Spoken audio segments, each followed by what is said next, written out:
सोचिए आप बैठे हैं अपने देश में, अपने घर में और अचानक पता चले कि आपका चेहरा हजारों किलोमीटर दूर किसी दूसरे देश के इलेक्शन में वोट डाल रहा है। पागलपन लगता है ना? लेकिन यही हुआ है ब्राजील की लेरिजा नेरी के साथ। जन बम की कहानी जो राहुल गांधी के आरोपों से शुरू हुई, जाकर एआई स्टॉक फोटो और राजनीतिक बवाल तक पहुंच गई। ये है लेरिजा नेरी, ब्राजील की एक नागरिक, लेकिन भारत में इनका चेहरा एक फेक वोटर के रूप में वायरल हो गया। राहुल गांधी ने हाल ही में आरोप लगाया कि हरियाणा के राय असेंबली की वोटर लिस्ट में एक महिला की फोटो 22 बार मौजूद है।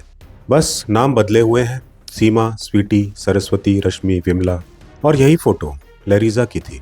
राहुल गांधी ने कहा किसी ने सेंट्रल लेवल पर इस लेडी को फीड किया है। पर असल में क्या था?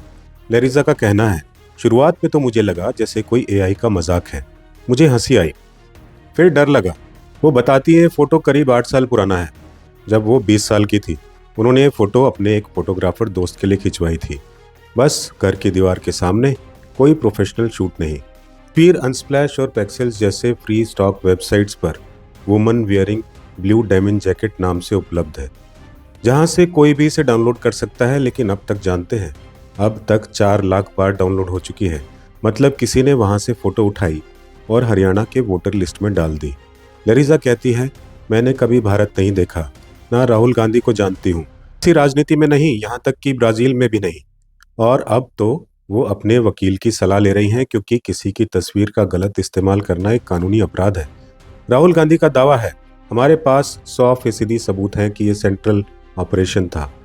इलेक्शन कमीशन की तरफ और सूत्रों के हवाले से पूछा गया तो कांग्रेस के पोलिंग एजेंट्स क्या कर रहे थे। उधर किरण रिजिजू ने तंज कसा, बिहार में चुनाव और राहुल गांधी हरियाणा की कहानी सुना रहे हैं। बीजेपी के सोशल मीडिया हैंडल पे बहुत कुछ चला, आपने देखा होगा, लेकिन असली सवाल ये है, क्या अब एआई और स्टॉक फोटो के ज़माने में सिर्फ एक इमेज से किसी की पहचान बदल सकती है? कितनी खतरनाक है ये डिजिटल दुनिया। क्या आपका चेहरा किसी और की पहचान बन सकता है? लेरिजा ने कहा, अगर ये फोटो मेरे काम को प्रमोट करने के लिए यूज़ होती तो खुशी होती, पर इसे गलत मकसद से इस्तेमाल किया गया। ये अटैक जैसा लगता है। सोचिए, एक मासूम लड़की जो कभी भारत नहीं आई, वह यहाँ के चुनाव की सबसे बड़ी वोटर बन गई।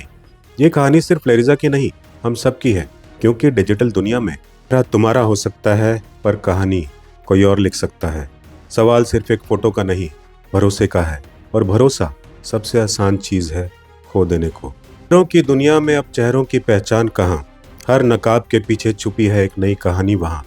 तस्वीर मेरी हो या किसी और की चाल, सच यही है, अब भरोसा भी बन गया है डिजिटल जाल। प्रणाम।